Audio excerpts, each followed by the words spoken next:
Assalamualaikum brother, kembali lagi bersama saya Mang Robert yang pastinya selalu setia menemani kegabutan Anda. Di video kali ini Mang Robert akan menceritakan sebuah film yang legenda di Jepang, yaitu Perjuangan 47 Ronin Membalaskan Dendam. Film ini berlandaskan kejadian di Jepang, ya kurang lebih sekitar 100 tahun yang lalu.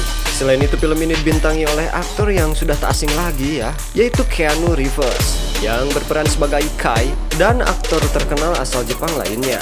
Oke, seperti biasa sebelum kita lanjut, alangkah bahagianya Mang Robert jika kalian membantu memadamkan si merah yang ada di kanan, dan jangan lupa pencet alarm kebakarannya.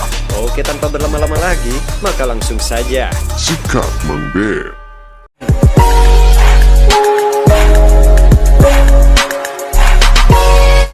And yet to know the story of the 47 Ronin. Cerita bermula di provinsi Jepang bernama Ako. Banyak yang percaya bahwa dia dibesarkan iblis hutan yang mengajarkan sihir hitam dan seni membunuh yang mematikan. Kai ditemukan oleh samurai Ako dan akan dibunuh oleh Oishi. Tapi daimyo Ako yang bernama Asano melarangnya. Ya, jadi sekedar informasi, jadi daimyo itu adalah orang yang mempunyai pengaruh besar di suatu wilayah, ya kayak bupati lah. Ternyata Kai mencoba kabur dari hutan iblis. Kini Kai diselamatkan oleh Asano dan membawanya ke rumah. Di sanalah awal mula Kai bertemu dengan putri Asano yang bernama Mika.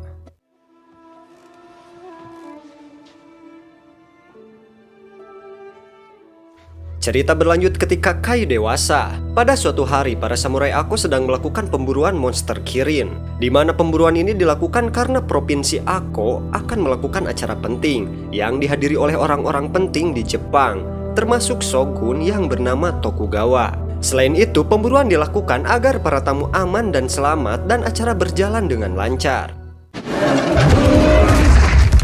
My lord, kill it!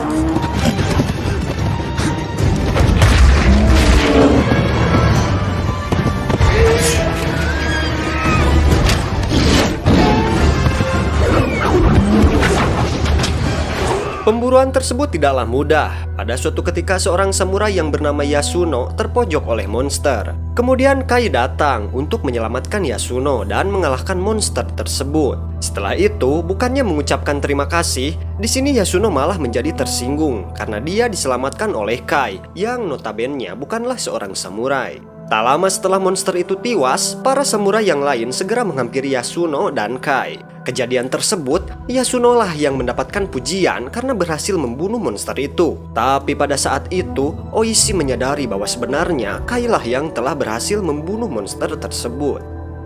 Tak lama setelah itu, Kai melihat rubah putih memiliki mata yang aneh tiba-tiba muncul dari semak-semak. Hal tersebut membuat Kai merasa curiga.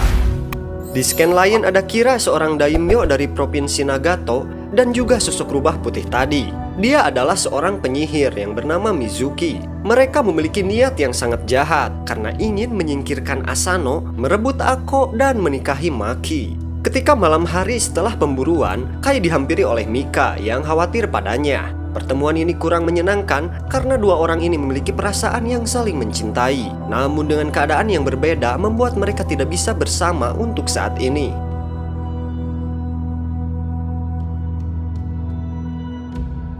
Singkat cerita, semua penguasa di provinsi Jepang sudah tiba di provinsi Ako untuk menghadiri acara. Acara tersebut dihadiri oleh shogun sebagai penguasa Jepang, Kira sebagai daimyo dari provinsi Nagato. Ketika acara penyambutan, Kai melihat sosok wanita yang memiliki mata aneh seperti rubah putih yang ia temukan di hutan. Kai mencoba melaporkan kejadian itu pada Oishi karena Kai tahu bahwa sosok wanita itu adalah seorang penyihir. Namun Oishi tidak mempercayai dan malah mengatakan hal yang kurang mengenakan kepada Kai. Keesokan harinya acara puncak tiba, di mana acara tersebut adalah acara pertarungan antara samurai dari provinsi Ako melawan samurai dari provinsi Nagato. Perwakilan samurai dari provinsi Ako diwakili oleh Yasuno. Namun ketika melakukan persiapan, Yasuno dihampiri oleh sosok rubah putih. Ketika acara turnamen dimulai, perwakilan dari provinsi Nagato sudah memasuki area pertandingan. Namun perwakilan dari provinsi Ako belum juga datang. Nah, jika perwakilan dari provinsi Ako tidak hadir, maka provinsi Ako akan menanggung rasa malu. Hal tersebut membuat Asano kebingungan karena Yasuno belum juga memasuki area pertandingan. Di scan lain ternyata Yasuno diguna-guna oleh Mizuki yang menjadi sosok rubah putih tadi. Hal itu membuat Kai harus menggantikan Yasuno dan menjadi samurai mewakili provinsi Ako. Singkat cerita, Kai pun memasuki area pertandingan menggunakan Domaru, di mana orang-orang menganggapnya itu adalah Yasuno. Nah, Brad, sedikit informasi untuk kalian ya. Domaru adalah baju zirah Jepang dibuat dengan menyatukan lempeng-lempeng logam dan kulit menggunakan tali, serta pola-pola khasnya terbentuk pada bagian di mana talinya muncul di permukaan baju tersebut. Baju zirah tersebut merupakan gabungan karya seni yang dibuat oleh para seniman dengan keahlian yang berbeda-beda. Nah, jadi itu adalah Domaru. Oke Brad, sebelum melanjutkan ngewadulnya, agar Mang Robert lebih semangat gitu ya, jangan lupa untuk subscribe, like, dan komen. Oke, lanjut. Di area pertandingan, Kai berhadapan dengan samurai perwakilan dari Provinsi Nagato yang bertubuh besar dan tinggi.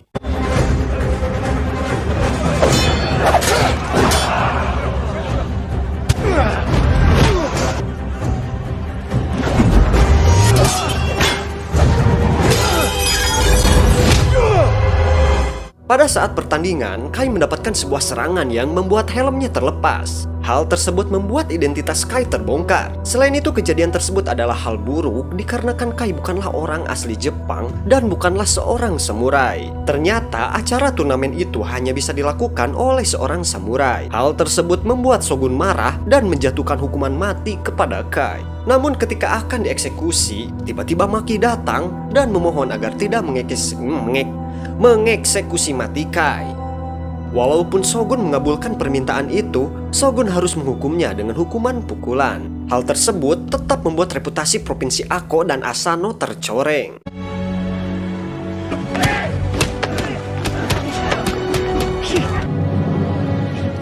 Ya, sedikit informasi lagi nih, Brad. Setelah Mang Robert googling ya, ternyata samurai harus berasal dari Jepang. Jadi bule atau non-Japan walaupun menggunakan katana tetap tidak bisa menjadi seorang samurai.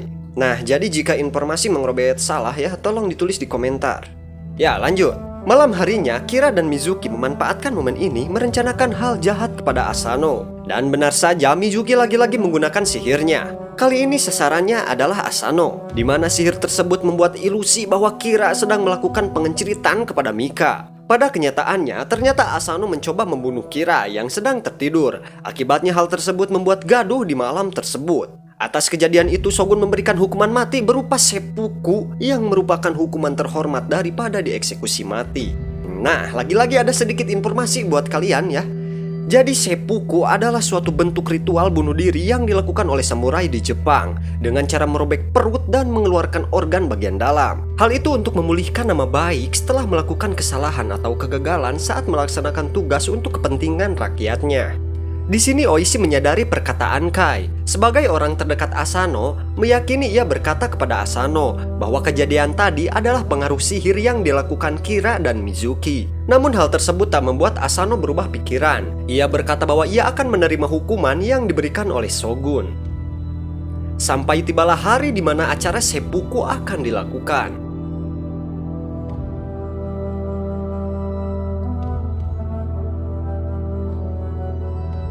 Setelah kejadian itu, Oishi bersama panayagannya ingin melakukan pembalasan. Namun sekarang bukanlah waktu yang tepat. Selain itu, jika melakukannya sekarang, bukan hanya mereka yang akan mati, bahkan seluruh penduduk Ako juga akan mati.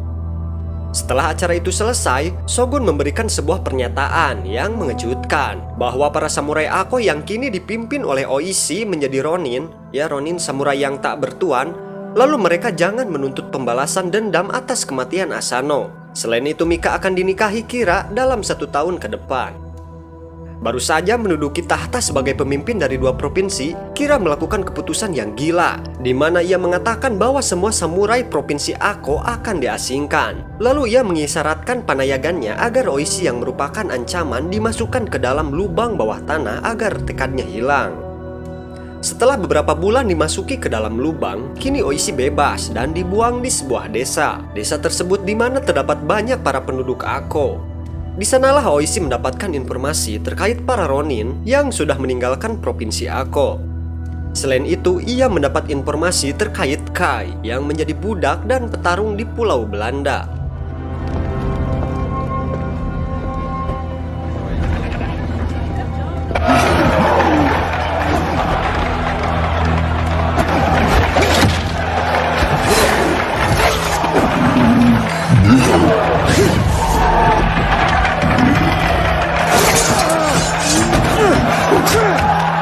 Sesampainya di Pulau Belanda, Oishi bertemu dengan Kai dan mengajaknya untuk menyelamatkan Mika karena dalam waktu dekat Kira akan menikahinya. Kai! It's me!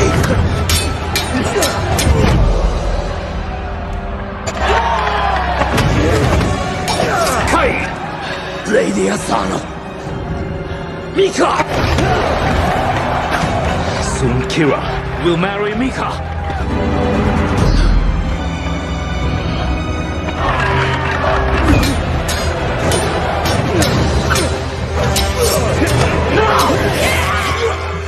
Singkat cerita, mereka pun berhasil melarikan diri dari Pulau Belanda. Di satu momen ketika istirahat, Oishi meminta pertolongan kepada Kai dan mengakui kesalahannya saat dulu. Setelah itu akhirnya Kai menerima ajakan Oishi, dikarenakan selain menyelamatkan Mika, ia membalas budi kepada Asano yang telah menyelamatkannya. Atas informasi yang didapat dari penayagan Kira, dia mengetahui bahwa Kai berhasil kabur dari Pulau Belanda. Ia mengisyaratkan agar Mizuki mencari dan membunuhnya. Keesokan harinya diperlihatkan sebagian Ronin yang telah berhasil dikumpulkan oleh Chikara, anak dari Oishi. Ia berhasil mengajak dan mengumpulkan seluruh Ronin yang berasal dari Ako untuk berkumpul di tempat yang sudah direncanakan. Sesampainya tiba di lokasi, Oishi dan Ronin lainnya merencanakan untuk membunuh Kira pada saat berdoa di sebuah kuil. Lalu Oishi mengirim seorang informan untuk mengetahui kapan Kira akan pergi. Selain itu, Oishi mengirim 2 orang untuk mengajak Ronin yang lainnya ikut bergabung. Sedangkan Oishi dan yang lainnya bergegas ke desa pengrajin pedang yaitu Uetsu untuk mempersiapkan senjata. Sesampainya di desa Uetsu, ternyata desa itu sudah dikuasai oleh penayagan Kira. Mereka pun berpura-pura sebagai petani yang akan membeli peralatan di desa tersebut. Nah, ketika penayagan Kira memeriksa salah satu Ronin, ia menyadari bahwa Oishi dan kawan-kawan bukanlah seorang petani. Kai menyadari akan adanya bahaya, ia memutuskan untuk membantai penayagan Kira dan menjarah seluruh senjata dari penayagan Kira yang berhasil ditewaskan.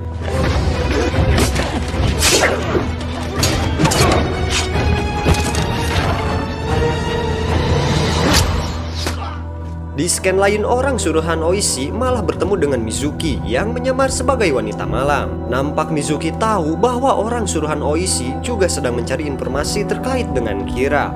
Sepertinya akan ada sesuatu yang buruk terjadi nih ya. Di malam harinya, Kai merasa persediaan senjata sangat kurang dan tidak mencukupi. Ia menyarankan untuk mencari pedang di hutan iblis, di mana tempat itu adalah tempat Kai dibesarkan. Karena tak ada pilihan lain, Oishi akhirnya setuju dengan saran Kai untuk pergi mencari pedang di hutan iblis. Sesampainya di hutan iblis, Kai memberitahu agar hanya Oishi dan dialah yang hanya bisa masuk ke tempat tersebut. Selain itu, Kai memberitahu kepada Oishi agar tak pernah sekalipun menarik pedang, supaya selamat. Ketika tiba di dalam, Kai meminta pedang kepada iblis. Tetapi iblis memberi syarat, jika ingin permintaannya dikabulkan, ia harus mengadu kecepatan dengan iblis untuk mencabut pedang di hadapannya.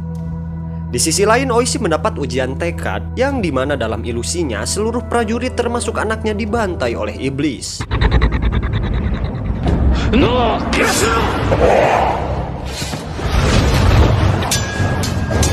Draw your sword. Draw your sword.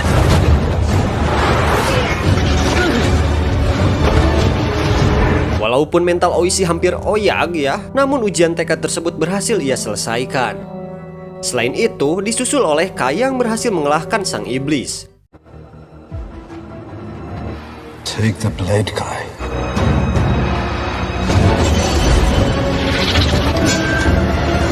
Seketika di tempat tersebut terdapat banyak sekali pedang yang mereka butuhkan, lalu mengambilnya. Sepulang dari hutan iblis, Oishi, Kai, dan yang lainnya mendapat informasi kapan tepatnya Kira akan berangkat ke kuil. Selain itu, Oishi, Kai, dan kawan-kawan langsung bersiap untuk berangkat ke lokasi. Singkat cerita, tepat di malam hari mereka sampai di kuil. Namun nampaknya itu adalah sebuah jebakan yang direncanakan oleh Mizuki si penyihir. Kan benar apa kata Mang Robert ya? Pasti ada sesuatu yang buruk terjadi ini mah. Keadaan di sini menjadi chaos, tempat itu menjadi jebakan. Semua tempat dibakar, sebagian Ronin berhasil dilukai. Di sisi lain, setelah kejadian itu, Mizuki melapor kepada Kira bahwa Oishi telah berhasil ditiwaskan. Namun sebenarnya, Oishi masih selamat. Atas kejadian di malam itu, banyak Ronin yang mengalami cedera. Selain itu ada pula salah satu Ronin yang tewas. Hal tersebut semakin membuat Oishi semakin marah dan ingin segera membalaskan dendam. Di keesokan paginya, ketika Kai sedang moyan dan mengingat sebentar lagi hari pernikahan Mika bersama Kira, ia melihat rombongan sirkus yang ternyata akan menuju ke provinsi Nagato. Disinilah titik balik penyerangan kepada Kira, di mana Oishi meminta bantuan pada rombongan itu agar membantunya untuk menyamar sebagai pemain sirkus di acara pernikahan. Setelah merasa ada jalan untuk membalaskan dendam, Oishi, Kai, dan kawan-kawan yang berjumlah 47 Ronin mengikat sebuah janji bertintakan darah dan mendapat segala konsekuensinya yang mereka sepakati.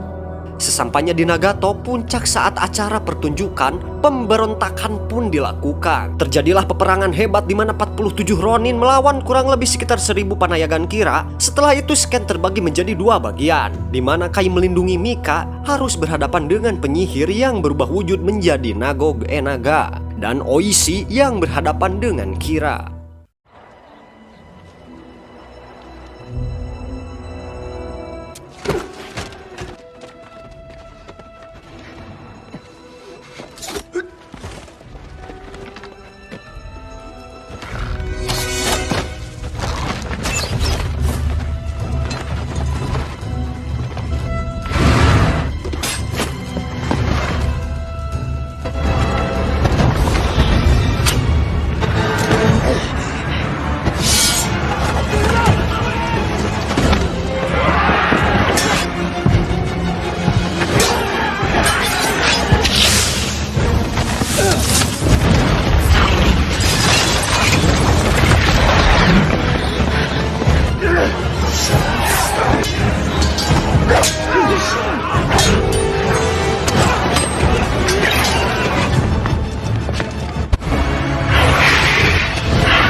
Singkat cerita, Kira dan Mizuki berhasil ditiwaskan dan peperangan dimenangkan oleh 47 Ronin Ako. Nah, cerita ini belum berakhir. Mengingat keputusan Shogun yang sebelumnya mengisyaratkan agar tak ada pembalasan dendam, kini 47 Ronin harus menanggung segala konsekuensinya. Dan film pun selesai. Nah, setiap tahun tepat pada tanggal 14 Desember, seluruh orang di dunia boleh mengunjungi makam 47 Ronin untuk penghormatan. Kisah ini terinspirasi dari kisah mereka dan kisah ini sangat melegenda. Sebelumnya alhamdulillah dan terima kasih berkat teman-teman semua Almopi menjadi seperti sekarang ya. Agar Mang Robert dan Panayagan lebih semangat, untuk teman-teman jangan lupa subscribe, like, dan komen. Karena hal tersebut sangat berpengaruh besar bagi kami. Dan tak lupa jika ada request film atau ada film yang ingin Mang Robert bahas, tulis di komentar ya. Ya mungkin itu saja yang dapat Mang Robert sampaikan. Sayonara.